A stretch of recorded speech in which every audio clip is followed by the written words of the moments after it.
Yeah.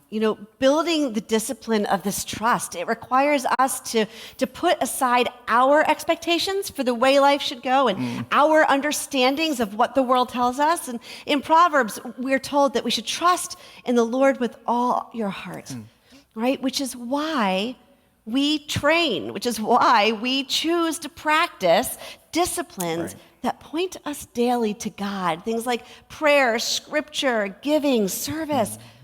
We have a good friend who I've known all my life, and right after high school, he went into the military and was very successful and advanced through the ranks. And after I believe it was his second tour, he was in special forces at that point, and he was home, and he was coming over to visit us.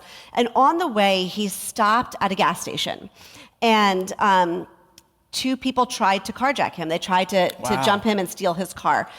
Long story short, they ended up either in jail or with a broken arm, and he ended up at our house.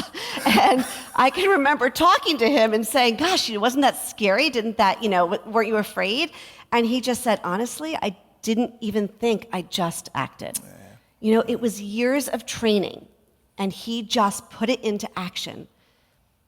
This is what we need to do, right? Trust is an action, and it requires practice. It's why we participate in small groups like we talked about. It's why we participate in worship like right now. It's why we choose to live generously. It's why we choose to read and pray every day. Trust requires a continual commitment and an active faith.